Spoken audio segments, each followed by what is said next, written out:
नमस्कार, देश न्यूज देख रहे हैं आप और मैं हूं आपके साथ स्नेहा तिवारी। 2024 के लोकसभा चुनाव में अब एक साल से भी कम का समय बचा हुआ है। ऐसे में अब सत्ताधारी और विपक्षी पार्टियां अपना कुनबा मजबूत करने में जुटी हुई हैं। विपक्षी पार्टियों ने मिलकर इंडिया नाम से गठबंधन बनाया है। साल 2024 में होने वाले लोकसभा चुनाव में मुकाबला किसके बीच होगा, इसकी तस्वीर साफ हो गई है। कांग्रेस समेत 26 विपक्षी पार्टियों ने बेंगलुरु को एनडीए की 38 पार्टियों ने दिल्ली में मंगलवार को 2024 की रणनीति पर मंथन किया है। बेंगलुरु में विपक्षी पार्टियों ने 2 दिन तक मंत्रणा करने के बाद नया गठबंधन बनाया। इसका नाम रखा गया इंडिया, यानी कि Indian national development inclusive alliance. इस गठबंधन की टैगलाइन जीतेगा भारत रखी गई है। वहीं प्रधानमंत्री नरेंद्र मोदी ने एनडीए के 25 साल पूरे होने पर नई परिभाषा दी। उन्होंने कहा कि एन से न्यू इंडिया, डी से डेवलपमेंट और ए से एप्रिसिएशन। इससे साफ हो गया है कि अगला लोकसभा चुनाव एनडीए बनाम इंडिया में होगा। भारतीय राजनीति में यह पहली बार होगा जब इतनी सारी पार्टियों से मिलकर बने 2 गठबंधन आपस में भिड़ेंगे। हालांकि भारत में गठबंधन की राजनीति का इतिहास आजादी के कुछ साल बाद से ही शुरू हो जाता है और केंद्र में भी कई बार गठबंधन की सरकारें बन चुकी हैं। एनडीए और इंडिया अलायंस की शुरू तैयारी। जनता बेसब्री से कर रही महासंग्राम का इंतजार। लोकसभा चुनाव में सीटों को लेकर किया गया सर्वे में इंडिया गठबंधन हावी होते नजर आया। एनडीए अलायंस के हाथ 326 सीटें मिलने का अनुमान। इंडिया गठबंधन के हाथ 160 से 190 सीटें। आजादी के बाद जब देश में पहली अंतरिम सरकार बनी तो जवाहरलाल नेहरू ने श्यामा प्रसाद मुखर्जी को भी अपनी कैबिनेट में मंत्री बनाया। लेकिन पाकिस्तान के पहले प्रधानमंत्री लियाकत अली खान के साथ समझौते को लेकर मुखर्जी में नाराजगी थी। नेहरू लियाकत समझौते को नेहरू की मुस्लिम तुष्टीकरण की नीति बताते हुए श्यामा प्रसाद मुखर्जी ने 19 अप्रैल 1950 को केंद्रीय उद्योग मंत्री पद से इस्तीफा दे दिया और कांग्रेस के विकल्प के रूप में एक नई राजनीतिक पार्टी खड़ी करने का बीड़ा उठाया। नेहरू सरकार से इस्तीफा देने के बाद डॉक्टर श्यामा प्रसाद मुखर्जी आरएसएस के तत्कालीन सर संघचालक गुरु गोलवलकर से मिले, जहां जनसंघ के गठन की रणनीति बनी। फिर श्यामा प्रसाद मुखर्जी प्रोफेसर बलराज मौधोक और दीनदयाल उपाध्याय से मिलकर भारतीय जनसंघ की स्थापना की। जनसंघ की स्थापना 21 अक्टूबर 1951 को दिल्ली में एक छोटे से कार्यक्रम में की गई। वहीं अब 2024 में होने वाले लोकसभा चुनाव के लिए एनडीए और इंडिया अलायंस तैयारी में जुटे हुए हैं। दोनों के बीच सत्ता के शिखर पर काबिज होने के इस महासंग्राम का इंतजार जनता भी बेसब्री से कर रही है। हालांकि हाल में आप और कांग्रेस के बीच दिल्ली की सीटों को लेकर घमासान मचा हुआ है। इस बीच लोकसभा की सीटों को लेकर एक सर्वे में हैरान करने वाले आंकड़े सामने आए हैं।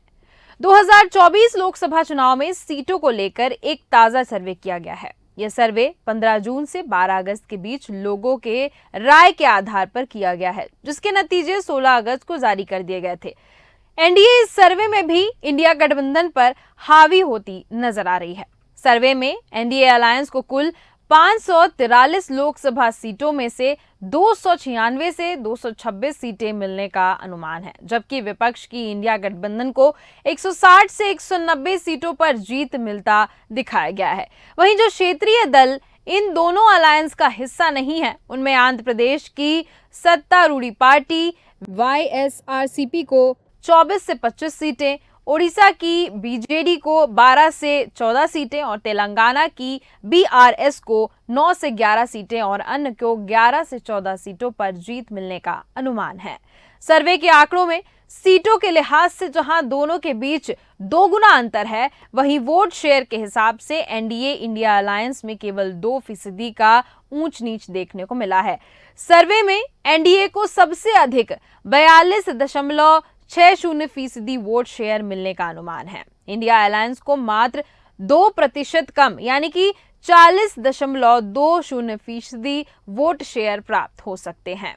YSRCP को 2.67%, BJD को 1.75%, BRS को 1.15% और अन्य को 11.68% वोट शेयर मिलने का अनुमान जताया गया है। वहीं बीजेपी के खिलाफ एकजुट होने में लगे विपक्षी गठबंधन इंडिया अलायंस की तीसरी बैठक 31 अगस्त और 1 सितंबर को मुंबई में होगी।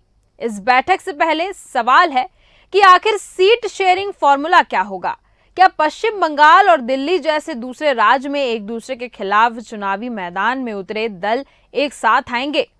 एक न्यूज एजेंसी की रिपोर्ट के मुताबिक बैठक में एक मसौदा प्रस्ताव तैयार हो सकता है। साथ ही बंगाल में गठबंधन को लेकर भी कांग्रेस, टीएमसी और सीपीआईएम ने जवाब दिया है। वर्तमान राजनीतिक हालत में पश्चिम बंगाल में 3 दल टीएमसी, सीपीआईएम और कांग्रेस स्वीकार करते हैं कि बिना किसी रूपरेखा के चुनावी समायोजन का कोई भी प्रयास चुनौतीपूर्ण होगा।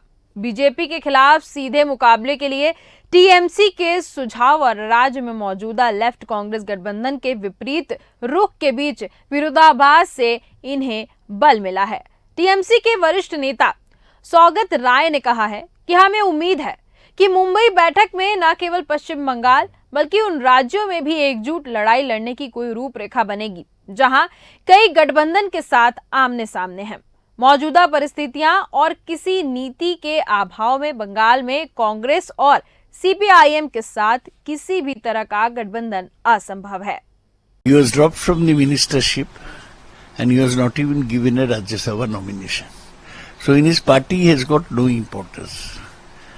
And the India alliance is turning out to be a very strong alliance. All the parties which have come into India alliance in Bengaluru, they are giving clear statements that they will stay together in spite of the difference they may have in respective states. So it is neither an empty taxi nor without any passengers. There will be a lot of passengers on this. पश्चिम बंगाल में 2009 के लोकसभा चुनावों और 2011 के विधानसभा चुनाव में कांग्रेस के साथ गठबंधन का जिक्र करते हुए सौगत राय ने कहा कि कांग्रेस के साथ गठबंधन को फिर भी संभव है, लेकिन सीपीआईएम के साथ ये संभव नहीं है। चलिए अब जान लेते हैं कि कांग्रेस क्या बोली। कांग्रेस कार्य समिति की सदस्य दीपा दास मुंशी ने कहा कि उन्हें उम्मीद है कि मुंबई बैठक के दौरान बीजेपी के खिलाफ एकजुट लड़ाई के लिए एक मौजूदा रूपरेखा सामने आएगी। दीपा दास मुंशी ने कहा है कि राष्ट्र की रक्षा के एक बड़े और महान उद्देश्य के लिए हम सभी राष्ट्रीय स्तर पर एकजुट हुए हैं। वास्तव में कई विरोधाभास हैं। बंगाल में टीएमसी के साथ, दिल्ली में और पंजाब में आम आदमी पार्टी के साथ हैं। हमें उम्मीद है कि सीधी लड़ाई के लिए कोई रूपरेखा तैयार की जाएगी।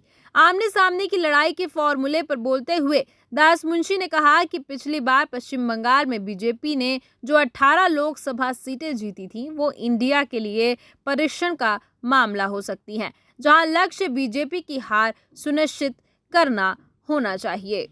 सीपीआईएम ने क्या कुछ कहा है ये भी जान लेते हैं। सीपीआईएम के नेता हन्नान मोल्ला ने कहा है कि गठबंधन के विभिन्न दलों के बीच राज्यों के भीतर राजनीतिक विरोधाभासों पर विचार करके बीजेपी का मुकाबला करने की रणनीति विकसित की जाएगी। उन्होंने कहा कि बीजेपी यह बताना चाहती है कि यह इंडिया गठबंधन विभाजित है। केरल, त्रिपुरा, बंगाल, आंध्र प्रदेश और तेलंगाना में राजनीतिक समीकरण एक जैसे नहीं है, लेकिन बीजेपी को हराने की नीति उन अंत विरोधों को ध्यान में रखते हुए सामने आएगी। गठबंधन की सरकार इस कदर भारतीय राजनीति पर हावी हो गई है कि उसके बिना सरकार नहीं बनती है। 2024 में भी एनडीए और यूपीए के मुकाबला हुआ था। हालांकि 2014 में नरेंद्र मोदी की अगुवाई में बीजेपी ने 280 सीटें जीती थीं। ये बहुमत के 270 के आंकड़े से 10 ज्यादा थीं। इस सरकार में भी करीब 15 पार्टियों का गठबंधन था। 2019 के लोकसभा चुनाव में भी एनडीए को लगभग 2/3 बहुमत मिला। अकेले बीजेपी ने ही लगभग 540 सीटों में से 303 सीटें जीती हैं। 2019 के चुनाव के बाद से कई क्षेत्रीय पार्टियां सरकार को अपना समर्थक वापस ले चुकी हैं, लेकिन बीजेपी का अपना बहुमत होने के कारण सरकार स्थायी रूप से चल रही है। अब देखने वाली बात होगी कि आखिर परिणाम क्या होता है, क्योंकि इंडिया गठबंधन भी फोकस नजर नहीं आ रहा है। परिणाम क्या होता है ये तो आने वाले चुनाव और उसके नतीजे ही बताएंगे। फिलहाल के इस कार्यक्रम में सिर्फ इतना ही। देखते रहिए देश न्यूज। नमस्कार।